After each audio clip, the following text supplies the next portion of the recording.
Hey everybody, welcome back to the Divergent Comics YouTube channel. Today I'm here with my good friend. We met back in 20, 2020? 2021, Yeah, it was during the somewhere around pandemic, there. we can say that. Yeah, Yeah. it's been a while. At Right. least 4 years that I've known David, and he's helped me in so many ways. Just become a better comic book writer, become a better comic book creator. I would be remiss to do this channel, interview all these creators, and not bring him on, um, just to kind of slightly give him some praise. But he really helped me deep dive into a rewrite and restructure of the Charger story, which, if you back the Kickstarter, that came out around summer of 2024, or fall 2024, actually. And it was such a relief to have a story that I felt much more confident in. When I first wrote the Charger, I thought it was a good story.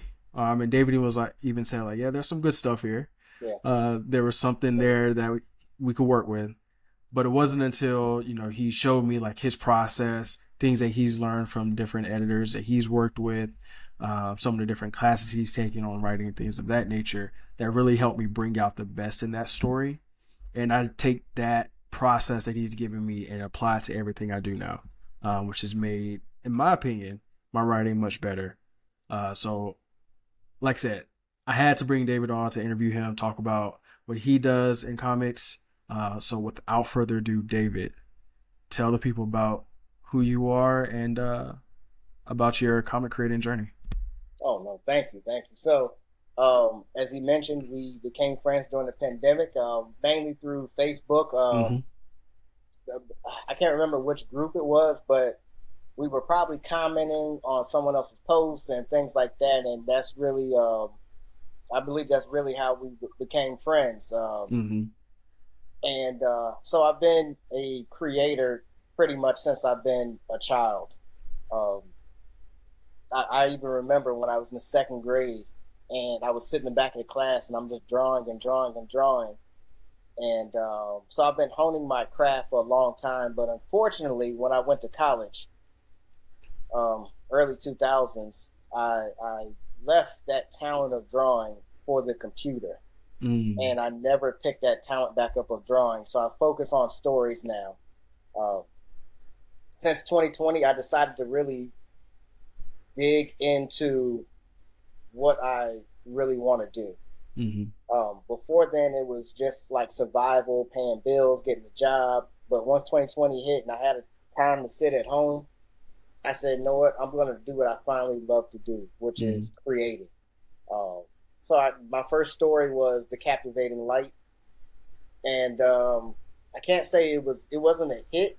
It was a hit in my head, but when I gave it to certain people, they were like, "Yo, I love this story," or it was either I love the story or I can't follow the story. Mm-hmm. It was like it wasn't too much in between. So I went back and I started to see where did I go wrong, and since then I've just been. I feel like I've been really knocking these stories out the park because it's the small details that really make these stories, and it's Mm-hmm. the characters most of all Yep. that that are the engine to the cars, the vehicles. So Yeah, for those of you who may have followed this channel for a while, you will see that there is a video up from about a year and a half, maybe 2 years ago, where David and I talked about creating comics. Um, that was supposed to be a whole series. It's going to be like 3 or 4 videos or so. We are going to get back to it eventually.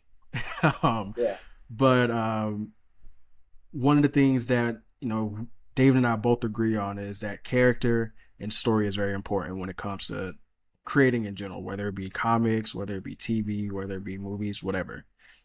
So, David, you kind of touched on a little bit about getting started into making comics and how you right. were an artist when you were younger and then you went to college and kind of put it to the side. Um, what was really that driving force that made you be like, you know what, I want to do comics? Because a lot of people, they love to like write. So you see a lot of people go into writing novels, or they love creating, so they go into screenwriting. But what made you be like, you know what, I want to make comics?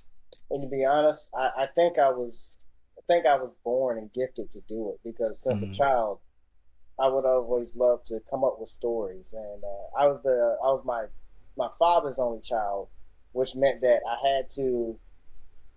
I did a lot of playing by myself, and so this character is fighting this character was a lot of in my head talking out, verbal dialogue, and so if it was a script, it would look like God's will. I'm doing different voices. I'm doing this character's what their personality is, Mm-hmm. and so to be honest, really, in many kids, playing with toys is almost like your first love Yeah. and introduction to comics before you really even know it. Yeah.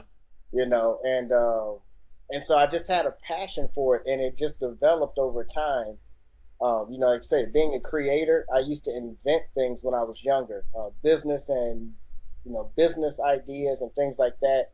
And so that passion wasn't really fed most of my years, Mm-hmm. and I still did it on my own, just in my spare time, as I don't know if it was coping mechanism or whatever it was. I just did it. Mm-hmm. And in school, I took art.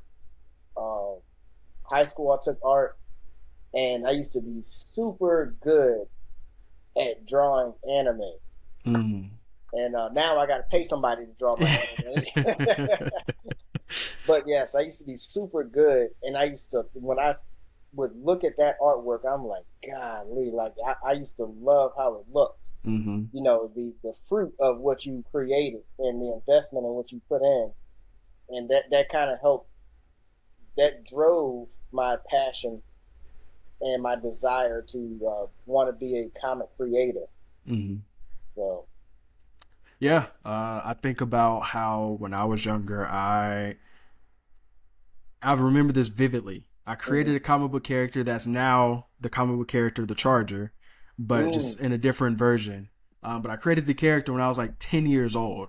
And all these years later, like 20 plus odd years later, this character still survived, all of that right, growth and all of those changes. So, yeah, sometimes what you go through and do as a child comes back when you become an right, adult. right, So that's good to see that you kind of really just dove back into what your passion was. right. I think the other part was, before when I was younger, especially in college and stuff, my parents would say, "Oh no, you don't want to go into no art field like that. You're not going to make money. You're Mm-hmm. not going to get a 401k. You're not going to get what's the other one when you retire. All of that Oh yeah, stuff. pension. Yeah, no, that's not going to go into something that you can make a lot of money." So I went into architecture, Mm-hmm. and they never seen me draw a building at all unless the character was going through a building. But I went into architecture and I graduated from it, and I hated it. And I said, "Why do I hate this when I love art? It's the Mm-hmm. wrong art." Yeah. And so in 2020, I finally received more support in that. Mm-hmm. My dad was like, "You know what, man, just do what you love to do." Mm-hmm. And he helped support me in that business, and so that really helped out. And if I can tell people here, especially if they're parents, look at what your child is gifted at a young age and feed them in that area. Yep. So yeah, Yeah. A lot of parents don't realize, like, yeah, it's nice to have a stable 9 to 5 job, but right, it's kind of pointless if you don't like what you're doing. yeah, yeah. Whatever you're passionate in, the money will follow. Exactly. Yeah. Exactly. So So I brought you on here because I really like a lot of the work that you've done. Uh, mm, like I said, people who has followed this channel or who follow me in general know I have gushed about your story, um, the Conquered Crowns. I love that story. That is easily one of my favorite comic stories I've ever read. And I think that's how we ended up meeting. We were in a comic creator group, and you were promoting your Kickstarter. and I backed it, got the book. It came with a lot of different merch and stuff. I got a poster, stickers, things like that. But I Right. read the book as soon as I got it, and I was just floored by not only the art but also just the story. Right. And it it wasn't until, because I think the next year or the year after is when I brought you on to be my editor for the Charger. It wasn't until then when I realized that you were like really the face behind Limelight Comics. Because at the time I just saw like Limelight Comics and I was like, okay, cool, this looks pretty decent. Like Right. when Conquer Crowns came out, or when you were promoting it, I think around that time was when we saw The Woman King and all these Right. uh, big movies and stuff that came out that was really focusing on women being warriors and things like that. So that caught my attention. But I wanted to ask you, because I don't think I ever really truly asked you this. Like, where did the name Limelight Comics come from? I'll be honest, it just felt like all the other names were taken. And I'm just going through names and I'm like, something like I was looking through so many other comic companies' names, and that's really it was just one of those names that just wasn't taken, to be Mm, honest. It may be somewhere, but I couldn't find it. yeah. And so what I didn't want to lock myself into comics, so it became Limelight Entertainment Studios. Hmm. I like it. Limelight Studios is taken here in Florida, so I said Limelight Entertainment Studios. So Mm, that just it locked me into entertainment, which is fine. right. Yeah. So and it fit because it's to be in the limelight, to put the company and the characters and the stories in the limelight is really the overall message of what I want to do. Hmm. I like that. Yeah. And it really fits because you put a spotlight, you put a focus on those characters, on those stories. Yeah. I think about the story of the captivating light, about the story. Although yeah, it was one of your first stories that you produced, but it, like, when you really like look at it, you see the message, the story behind it. You see the character work Right. behind it, and you see that work to put in the limelight this story or this character, for people to really gravitate to. So I love that. Um, you got a story that you've been working on now for what, 2 years, Woo. maybe three, Two, about two. two, yeah. And it's only been two because I love my artist, but he is taking a while. He's taking a while, and I lost like I don't want to say I lost passion, I lost motivation like halfway through because I would get a page and then it would take 2 or 3, 4 weeks to get another page. But when Hmm. you get the page, you're like, "Whoa, that's all you did? You did that on the first page? You did that overnight?" Hmm. And so you just I lost that motivation and what I'm working through the pages and stuff. And so now we're toward the end. It was supposed to be chapter one, and I would have loved to have been able to put each chapter out year by year. Hmm. But we are still on chapter one. It's 30 pages, and we are at the last 3 pages to be done.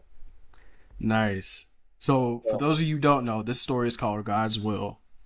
So tell the people, what is God's Will about, how you came up with the name God's Will for this story, and what can people expect to get from this story. so to be honest, God's will is actually it was actually inspired by Avatar. I Mm-hmm. wanted I wanted something that was very impactful. The characters are timeless, Mm-hmm. and I can switch out characters, and that when you get Avatar, it don't matter. Is one Avatar aimed, and then the next Avatar, once his lifespan is over, Yeah. somebody else can be that Avatar, and that's what God's will is about too. Mm-hmm. I mean, that's what you get in God's will, because God's will is actually a love story between um, the user and the weapon, Mm-hmm. and they build this relationship through the journeys and the struggles and the triumphs, the victories, and just life. And so they learn how to communicate with one another. Mm-hmm. They learn how to, actually, I shouldn't say they, the user learns how to trust the weapon. Mm-hmm. The user learns how to listen to the weapon. Mm-hmm. And the weapon isn't just a weapon, it's actually more like a sentient being inside the weapon. Mm-hmm. And so that's what makes it that relationship. And sometimes, just like in real life, it was powered by my faith. Mm-hmm. And so just like in real life, it seemed like you may not get that guidance or that voice of like, hey, I'm here now. What do I do? Mm-hmm. And that's what you get in God's will too, where he comes to a point in different times of the story where he's like, hey, what do I do? Yep. But you spent time with me. You should know what to do. You should have some type of wisdom to move, to do something next. Or you wait for my next instruction. And so that's what, the whole story is about. And so that's the back, I'm speaking technology terms now. That's the back end of the story. Mm-hmm. But the front end is he's battling soul-stealing demons. So, these demons have been around for generations. And so once one, and I named it last night in the story, Disciple of the Blade. Okay. An avatar, they're just called an avatar, but right. This person's called a Disciple of the Blade. And so now the disciple, it has a new disciple, and the guy's name is Hooper Nikeo. Mm-hmm. And I'm very intentional when I tell you about character building. I'm very intentional on even the characters' names and their backstories and everything. So for those of you who don't know, Hooper Nikeo, it actually comes from Romans 8:28, to be more than conquerors. So that's what Hooper Nikeo means, to be more than a conqueror. Mm-hmm. And Hooper is his first name, Nikeo is his second name. And Nikeo is also where the word Nike comes from, to be a conqueror.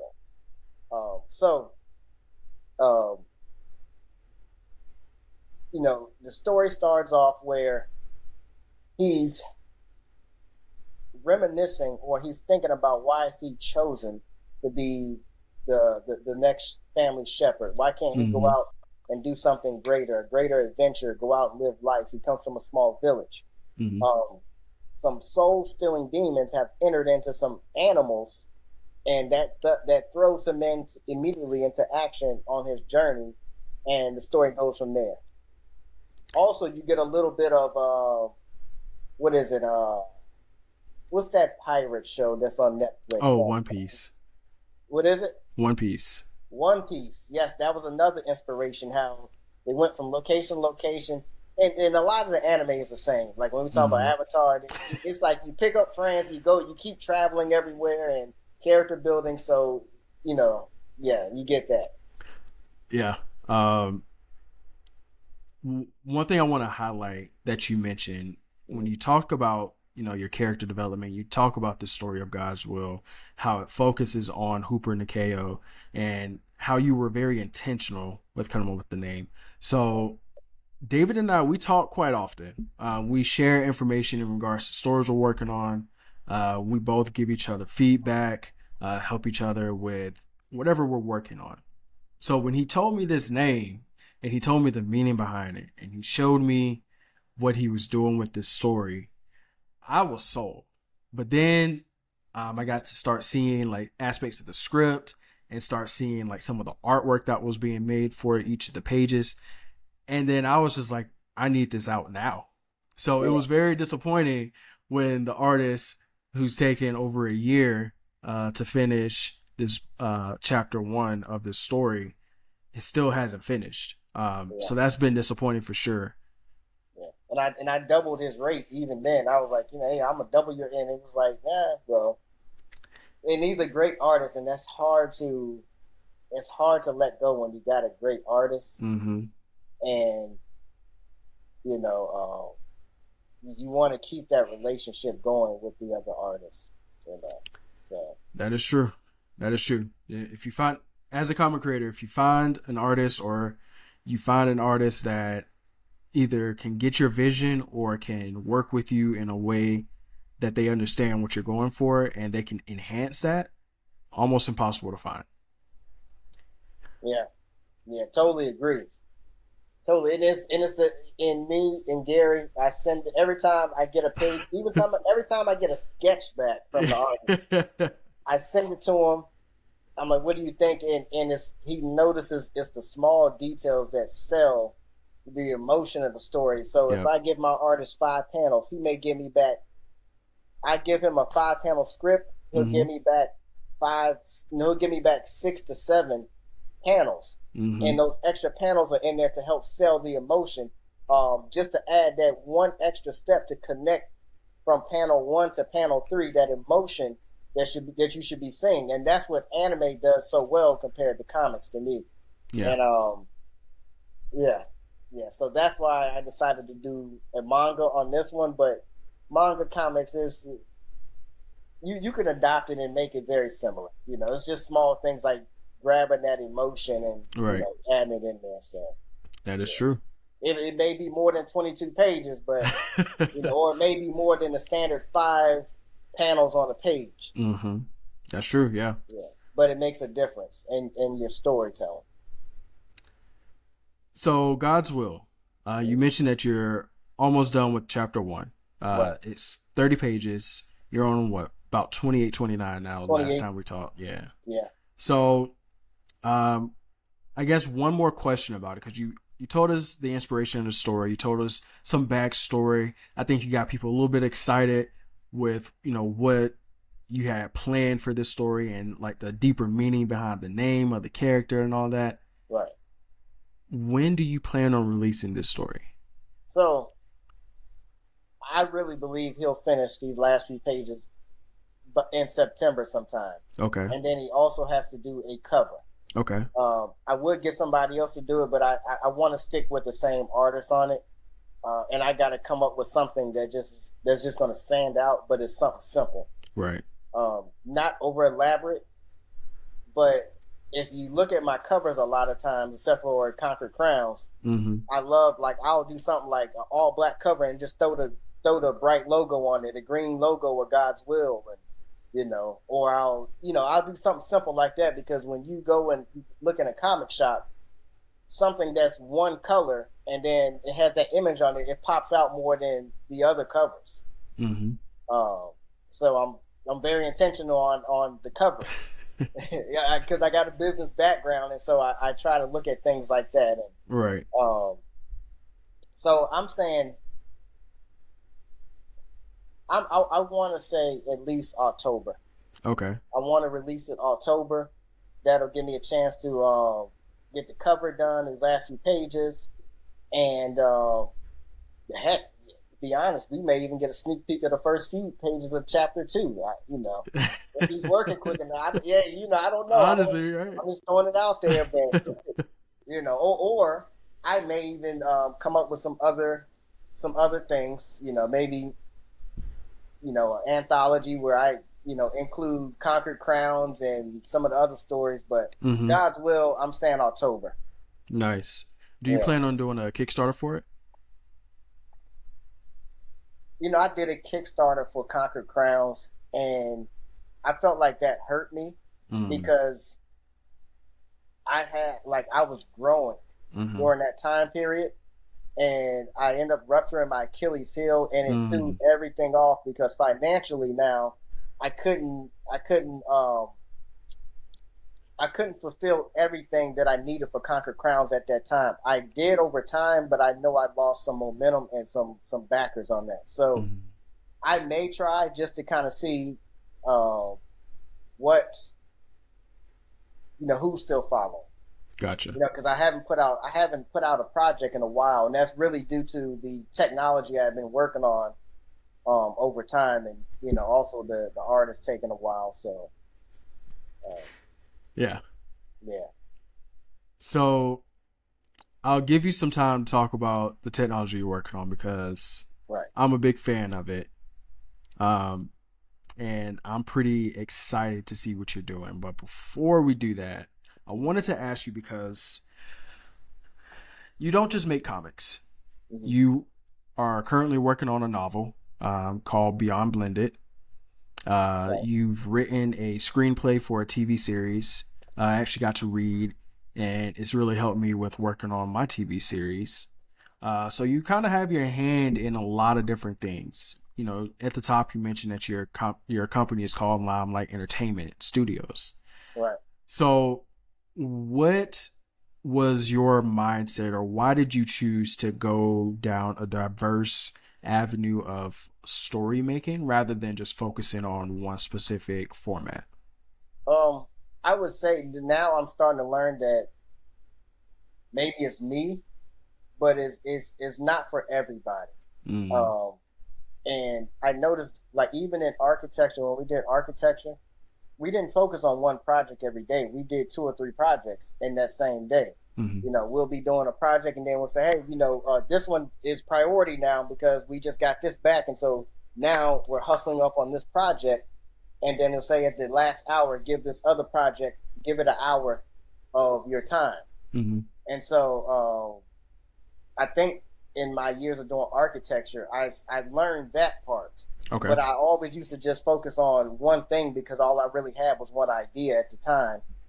And so now what I've learned is how to manage while the artist is working on God's Will manga, I'm working on Beyond Blended novel, Mm-hmm. but I also divvy up my time between my tech project. Mm-hmm. So one, for me, and I know a lot of people are like, oh, he's doing it wrong. Focus on one thing. And a lot of times for myself, I can get burnt out like that. Mm-hmm. So that's why I'll switch and give my attention to something else especially while the ideas are flowing for that Right. that content or that project. And so also I have little teams on certain things. Like I have a team, a small little team for God's Will, Mm-hmm. a different team for Beyond Blended, a different team for, and what I mean by team is it may just be 2 of us. Yeah. 2, and sometimes it may be 4 of us. Mm-hmm. And for the Go Create, which is the technology platform, Mm-hmm. I have a team of 3 of us, 3 to 4 of us. Okay. And so I'm not really doing much work on it. It's just I'm telling them this is what I want, and Mm-hmm. they're coding the program, and then I get to test it in. And so Go Create actually came from the idea of I attended a Netflix seminar, and he was telling us about how to write pitch decks, and that's Mm-hmm. where I learned a lot about what's important about the characters and what they're looking for. Mm-hmm. And so at the end, he ends with, "All right, y'all, go create." And I said, "Wow."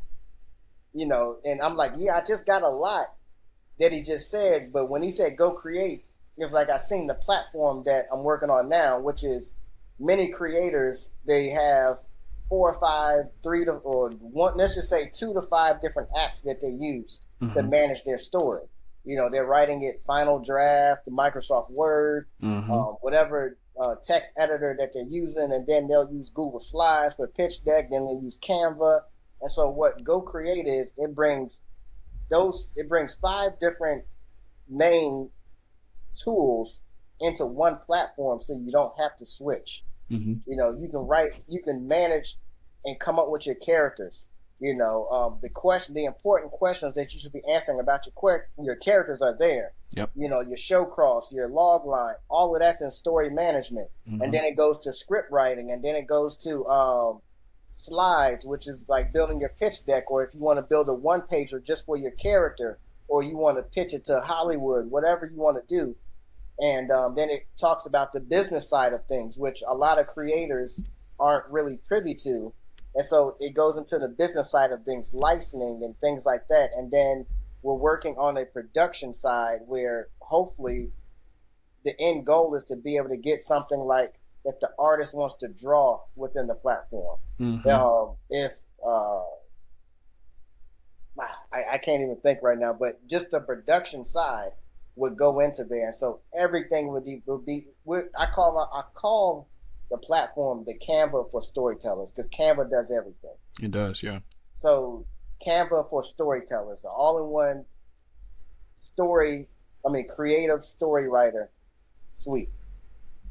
That is a good pitch. I've been privy to a lot of behind the scenes information on Go Create. I'm a huge proponent of it. You've been working on this for a little over a year now, right? Oh no, probably 3 years because I had to really, probably 3 to 4 years because I had to really focus on how it looks and how the Mm, platform, how it would work, okay. and so a lot of those 1 to 2 years was probably 1.5 years was really getting it on paper, drawing it out. How does it Yeah. look? When you press on this button, what's the next screen? And so I drew all that out by hand at first. Mm-hmm. And actually I've had this is probably like the fourth iteration design wise already. You know, Nice. so So you've mentioned this software. mhm. It's a web interface and all of that. It's going to be great. I got to test it out a little bit, which is awesome. When do you expect that to be live? Ooh, yeah, it's going to be this year. You know, Okay. the developer, he has one more thing to do, Mm-hmm. and that should be done next week. Okay. And so it could possibly be. I don't want to. If he's done next week, I don't want to launch it next week. I'll probably launch it the week after to give myself time to walk through it Okay. and to see, hey, any corrections before we do a soft beta. Now Okay. the platform, since it has 5 different tabs, like I named: story, script, slides, so on and so on, strategy and production. I'm only going to focus on the story mode right now, Mm-hmm. and then eventually we'll have to build a custom script editor. Mm-hmm. And the script editor will focus on like comics or manga scripts at first, and then Mm-hmm. eventually venture out a little further. But that too will be releasing, I would say, next month. Mm-hmm. Nice. Just to give myself some time, I would say next month So we're looking because at September. yeah, September, because he's been a huge help in helping me understand the Amazon platform. We are building it custom on Amazon. The back end and the front end was built on Figma, and Mm-hmm. so a lot of that stuff, just getting people to work together. Um, and then life still happens. One Yeah. moment my car goes down, and so now I can't pay the developer this week, and so that it pushes it back. So Mm-hmm. a lot of that has been going on too. Yeah. Life be lifing sometimes. Oh yeah, yeah.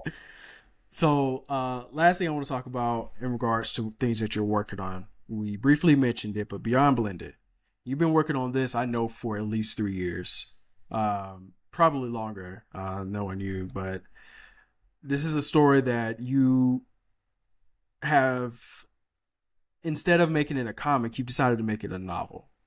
hmm Tell the people a little bit about Beyond Blended and why you decided to go novel for that one. So Beyond Blended, it actually, I think Beyond Blended speaks to a lot of different people, not just in America but around the world. And it actually stemmed from my experience of creating a blended family. Something I didn't want to do, but it happened. Mm-hmm. And then myself realizing, hold up, I grew up in a blended family, because when I believe at the time my girlfriend used the term "we're a blended family," I said, like, what are you talking about? Like, what are you talking about? And and then she explained. I said, oh, that's the technical term for it. Oh, okay. And as I was creating this story, I realized, hey, Dave, you grew up in a blended family, Mm-hmm. you know, and then I started to realize so many other people that I knew, including students that I taught, they were in these blended families. And so it actually started from the idea of The Incredibles. Mm-hmm. How I love The Incredibles, and I said, man, I just wanted a family that was cool, but it also had other families where spin-off stories can be told from, so I'm not locked into that one family. Right. And so I went with a Hispanic family named 11 Tates. And, again, I know that's kind of a hard word to say. And I do hear from people where they're like, oh, that's, Mr. Incredible. The Incredibles is something easy to say, but 11 Tate is like, you probably get the same amount of syllables, but it's It the doesn't roll acting off the the tongue same. as much. Yeah. Yeah, but Mm-hmm. it has that meaning too. The story was created with that meaning because levitate means to rise up, to levitate above. And so Mm-hmm. you find the family always elevating above, whether it's familial conflicts Mm-hmm. or they're fighting action. And so I didn't tell people about the story. So Beyond Blend is about a blended family of a Latino blended family Mm-hmm. where they're newly married and they're struggling with their blending together Mm-hmm. because, as you know, you have a lot of different issues within a blended family. These siblings accepting the other person's father and all of these different issues, and so you get that in the story. And they decide to go on a blended family cruise. Mm-hmm. And unfortunately, this blended family cruise, they are a front for finding the next family that is going to help them uh, defeat crime, I should say, or bigger stakes. Okay. And so a lot of different blended families are on this cruise. And on this cruise, they're being tested and all of these different things, but it's made to look like it's family bonding. But they're really testing them. And Mm-hmm. so a few different families actually receive what's called vitamin. And I'm not saying vitamin like you take, but VATIMEND. And Mm-hmm. the MEND is actually an acronym, and that's what gives them their powers. Mm-hmm. So a few different families are given the vitamin by accident, and when they return home, the vitamin is activated within them Mm-hmm. and is tailored toward their personality. So, you have one person who's a one character who's a dreamer or artist. So he starts to have powers like Green Lantern, and another person is tries to adapt to stuff, and she starts to have powers like Absorbing Man, where she's touching stuff, and these are kids Yeah. as well as the adults, and so you get that trying to handle the family conflicts mixed in with trying to handle these new superpowers and the responsibility of these superpowers. And so, therefore, they're beyond human, but they're blended families. And so that's how it came over Beyond Blended. Instead of just saying, I try to stay away from calling them superheroes. Mm-hmm. So, and it's not just that one family; it's the other families that were on the trip too, which also branches out. And I'm just as excited for those other families as I am the 11 topics. Yeah, I'm excited for it. I got to kind of get a sneak peek. I read the first half of the first chapter of the Yeah, book, and I was excited after reading it. And like I said yeah, from the beginning, like David and I, we talk about this stuff all the time. So I already know like a lot of the ins and outs of stuff and all that. So I'm excited to see this release. This you're planning for 2026, right? this is releasing this year too because it actually is like the editing, and I just have to do a little bit more editing, Okay. and that's it. I mean, the artwork. The artwork inside. That's right. I have a version where no artwork, and then I have a version where artwork is being placed every so often to make it Okay. feel like a light novel. Mm-hmm. To be honest, I have enough artwork in it now just to say like a Japanese light novel may have like a few pages of Right. artwork. And what I'm doing, since it's a middle grade novel, I'm trying to add pictures every so many pages um, to kind of carry their attention a little different. Mm-hmm. Now, I feel like the story does carry their attention, Right. um, but it's a few places where since I switch heads a lot, I switch between characters, Yeah. and sometimes you'll be on the parents, and it's a love story a little bit with the parents, and so you may lose them. I'm not gonna say lose them, but they may not be as interested in that. So Right. I try to add the pictures in there so that they, it's that connection of staying, keeping their attention. So Nice. Well, if y'all didn't know, now you know. David has a lot of stuff he's working on. Ideally, by the end of 2025, we should start to see more work Yes. coming out from him in Limelight Comics, so, or Limelight Entertainment, I should say. So definitely kudos, David, for all that you've been working on and all that you're going to accomplish going into 2026. Final Yes. question for you. Hmm. As we start to wrap up, you do a lot of editing. You're on Fiverr and you get creators coming to you asking for your services all the time. Right. What is one piece of advice you would give an up and coming creator, whether it be a comic book creator, a novel writer, all of that? Um, Boy, it's tough to. You know what? That's tough to answer, but I'm just gonna say this. I said at the beginning about characters. Mm-hmm. Really take time to develop your characters, because just like how like in real life, I teach my son Mm-hmm. that it's not about he plays basketball. It's not about basketball. It's not about all this other stuff, but it's about your character building, and your character is who you are, what decisions you're going to make, how are you going to go out there and face life, because the battle is actually happening up here in life. Mm-hmm. You can get injured, and it's a physical thing, but it's just as much mental up here. Am I going to recover? Mm-hmm. Am I going to have another accident like this? Now I'm scared. So the battle is happening in your character, in life, period. And so it's the same thing in writing these characters on paper. It's their character is what's going to drive everything, and you really want to hone in and develop them super well, all the way down to the small details. And I'm not talking about, oh well, they come in and they tap the light 3 or 4 times, not those type of details, but things like, well, how do they react in this situation? Mm-hmm. If they grew up without a father, then how do they feel internally? Yep. If they seen a father come in, at this point in their life, and this point, well, how does that actually, what does that actually look like? Well, how does that actually feel? And that needs to come out in their dialogue. Mm-hmm. So, all of those things matter when developing a character. Definitely agree. David, thank you for jumping on here and letting me interview for the last 40 minutes or so. Or if anyone wants to find you, follow you, and get more of your work, where can they find you?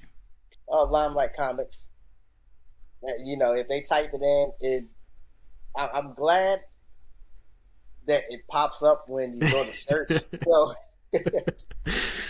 yeah. Something that people don't talk about Limelight often. Studios, but type in Limelight Comics, and Limelight Entertainment Studios will pop up in anything Limelight Comics. Yeah, something that a lot of people don't talk about often is how important having something that's easily searchable. Mm-hmm. Yeah. The names is something. Something I try to do. Like, there's so many names that are taken, and so I'm a big advocate on trying to be original. And sometimes I'm not original.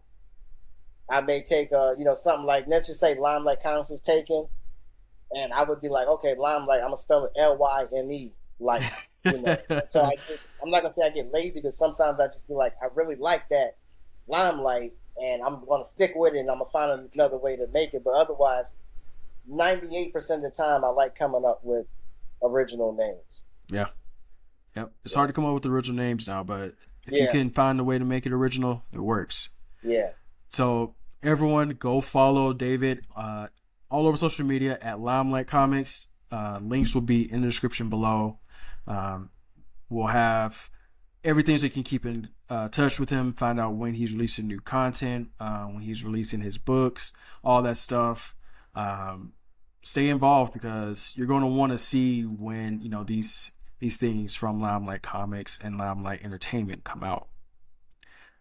David, thank you again for jumping on here. It's been great as usual. Until next time, this has been the Divergent Comics YouTube channel. Hope you all have a great week. See y'all.